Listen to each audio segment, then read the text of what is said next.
Hello viewers, நாங்களோட Lakshmi. நீங்கள் பார்த்துருக்காது 0 லக்ஷ்மி. அழகே அழகே மாதிரியான சீரியல் பேசுகிறதுக்கு நிறைய விஷயங்கள் இருக்கிற ஒரு சீரியல். நிச்சயமாக ஒரு குறிப்பிட்ட ட்ராக்கு இப்படி தான் அப்படி தான் இவங்கள ஒருத்தரை மட்டுமே சார்ந்திருக்கு அப்படிங்கிறது இல்லாமல் இந்த சீரியல் எல்லாத்தையும் சார்ந்து கொடுத்துருக்கிறது ரொம்ப சுவாரஸ்யமான விஷயம். பிரியா தம்பி மேம்க்கு இது ஒரு பெரிய பாராட்டுகள் சொல்லணும். இன்றைக்கி குறிப்பாக ரேவதி கேரக்டர் நிறைய விஷயங்கள் இந்த சீரியல் பற்றி நான் பேச நினச்சதுன்ட்டு பேசுகிறேன். தயவு செஞ்சு டைம் இருக்கவங்க கேளுங்க, இல்லை டைம் இருக்கும்போது நிச்சயமாக கேளுங்க. ரேவதி இன்றைக்கி ஒரு சூப்பரான விஷயம் பண்ணியிருக்காங்க. நான் ஒன்று சொல்கிறேன். இப்போ நான் ஒருத்தரை பற்றி ஒன்று சொல்கிறேன் அப்படின்னா, நான் ஒரு மனசில் ஒரு பாசிட்டிவான விஷயங்கள் வச்சுட்டு இருந்தாலும் அவங்களோட இப்படியும் பண்ணியிருக்கக்கூடாதுல்ல அப்படின்னு சொல்லியிருப்போம். ஸோ அந்த விஷயத்தை அந்த சம்மந்தப்பட்ட பர்சன்கிட்டே சொல்லும்போது யார் சொன்னாலும் ஒரு வார்த்தையாச்சும் மிகைப்படுத்தியிருப்பாங்க. அதாவது ஒன்றும் இல்லை, நம்ம ஒரு காதில் ஒருத்தர்கிட்ட சொல்லிகிட்ருக்கோம், கடைசியாக ஒருத்தரோட காதில் வரும்போது அது சரியாக வந்திருக்குமா? நிச்சயமாக வேறு வார்த்தைகளே வேறையாக வந்திருக்கும். அப்படிங்கும்போது ஒருத்தர்கிட்டேருந்து ஒருத்தர்கிட்ட போகிற ஒரு நியூஸ் எப்பவுமே பெருசு பண்ணியிருக்க முடியாது. என்னென்னா அது கண்டிப்பாக மிகைப்படுத்தியிருப்பாங்க. நான் அந்த பாயிண்ட் ஆஃப் வியூவை புரிஞ்சுக்குவேன் எப்பயுமே. ஸோ அதனால் என்னை சார்ந்து யாராச்சும் சொல்லியிருந்தாங்கன்னா, அவங்க சொன்னதை விட அதை கோழி மூட்டி விடுறாங்கல்ல, அவங்கள தான் நான் ஃபஸ்ட்டு பார்ப்பேன். ஏன் இவங்க ஹர்ட் பண்ணணும், அப்போ நான் ஹர்ட் ஆகணும்னு ஃபஸ்ட்டு இவங்க தானே நினைக்கிறாங்கன்ட்டு. அதை தான் தங்கராஜ் இதை சொல்லாமல் இருந்திருக்கலாம் மாப்பிள்ள அப்படின்னு ரேவதியோட அப்பா சொன்னப்போ ரொம்ப ரொம்ப கரெக்டான விஷயம். ஸோ இந்த 2 எபிசோடு யாராச்சும் பார்க்கலன்னா பாருங்கள். அதே மாதிரி நம்மளும் நம்ம அம்மா அப்பா பற்றி சொல்லியிருப்போம். ஸோ அதே விஷயத்தை ரேவதி போட்டோன்னே, ஆனால் ரேவதிக்கும் கொஞ்சம் வருத்தமாக இருக்குது. பட் இருந்தாலும் ரேவதி சொன்னது நான் நிச்சயமாக சரின்னே சொல்ல மாட்டேன். ஏன்னா தங்கராஜை டார்கெட் பண்ணுறோன்ட்டு அவங்க அம்மாவுக்கு காலத்துக்கும் ஒரு பெயின் இல்லை. ஒருத்தர் இறந்துட்டாங்க. தங்கராஜ் பண்ணதை விட ரேவதி பண்ணது இன்னும் தவறு. அது சும்மா ஒரு ஃபன்னாக காமிக்கிறாங்க அப்படின்னாலும் காலத்துக்கும் தன்னுடைய கணவர் படுத்தின கொடுமைகளை எல்லாம் தன் பையன் இப்படி நினச்சி சொல்லியிருக்காங்க அப்படிங்கிறது நிச்சயமாக தவறான விஷயந்தான். ரேவதி பண்ணதும் தவறு தான். பிறர்க்கின்ன முற்பகல் செய்யின் தமக்கின பிற்பகல் தாமே வரும், இந்த குரலுக்கு தகுந்த மாதிரி. பட் ஆனால் ஒருத்தர் செஞ்சாங்கன்ட்டு நம்மளும் செய்ய வேண்டாம். அதெல்லாம் கடவுளும் கர்மாவும் பார்த்துக்கோங்க. நான்லாம் 200 இல்லை 1000% கர்மாவை நம்புகிறேன். எனக்கெல்லாம் ஏதாச்சும் பண்ணியிருந்தாங்கன்னா சரி ஓகே அப்படின்னு வந்துடுவேன். பின்னாடி நடக்கும், அதுக்கும் சந்தோஷப்பட மாட்டேன். அங்கே பண்ணியிருக்காங்க, பண்ணிடுச்சு கர்மா அப்படின்னு தான் நினைப்பேன். ஆனால் அதை நினச்சி வருத்தமும் பட்டிருக்கேன். இது மாதிரி நம்ம திருப்பியும் செய்யக்கூடாது. ரேவதி பண்ணதும் தப்பு. ஏன்னா தங்கராஜா பழி வாங்குறேன்ட்டு கோவப்படுறேன்ட்டு அவங்க அம்மாவுக்கு ஒரு ஹர்ட்டிங் இருக்கும்ல. இது மட்டும் இல்லைங்க, இந்த மாதிரி ஒரு விஷயம் ஒருத்தர் சொல்லும்போது அந்த ஃபேஸை பார்க்கும்போது ஒரு சிலர் சாதாரணமாக விட்டுருவாங்க, ஒரு சிலர் அதவே நினச்சிட்ருப்பாங்க. அடிக்கடி அழகு மலர் இவங்க சொல்கிற ஒரு விஷயம், தன்னோட கணவர்கிட்ட தங்கச்சி ஒரு டீ போடும்போது படுற அதே கஷ்டத்தை விடவே அதிகமான கஷ்டங்களை தான் மனைவி படுறாங்க. ஒரு காதல் கணவர் எல்லா விதங்களையும் புரிஞ்சுக்கிட்டாலும் மலர் அடிக்கடி எதிர்பார்க்க ஒரே ஒரு விஷயம் என்னென்னா, தன்னுடைய கணவர் அதே ஒரு விஷயம் தங்கிட்ட பண்ணணுன்ட்டு.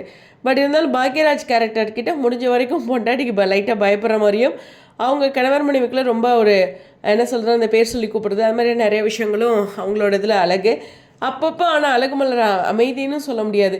மாமியார்கிட்ட லைட்டாக சொல்லுவாங்க, நீங்கள் அப்படி செய்கிறவங்க தானே, அதை தானே அவங்க சொல்லியிருக்காங்கன்னு லைட்டாக சொல்லியிருப்பாங்க. பட் மதி கேரக்டர் கொஞ்சம் ஃபோர்ஸ்ஃபுல்லாக கொஞ்சம் கோவமாக சொல்லியிருப்பாங்க. மதியும் மலர் இவங்க 2 பேர்த்துலேயுமே பார்த்திங்கன்னா 2 பேருமே வீட்டில் வேலைகளை ஈக்குவலாக செய்யணும் தான். மதி மேலே எனக்கு அந்த ஒரு வருத்தம் இருக்குது.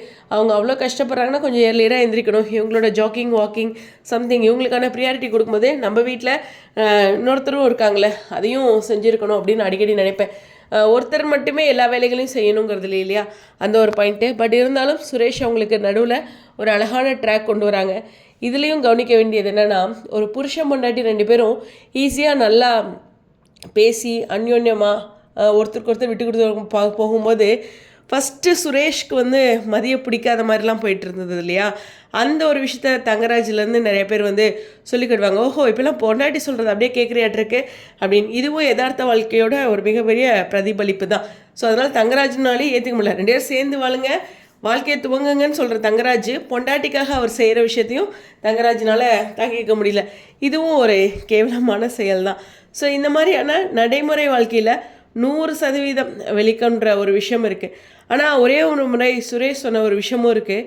தன்னோட பேரண்ட்ஸ் லைஃப் லாங் நிறையா விஷயங்கள் எங்களுக்காக சாக்ரிஃபைஸ் பண்ணியிருக்காங்க.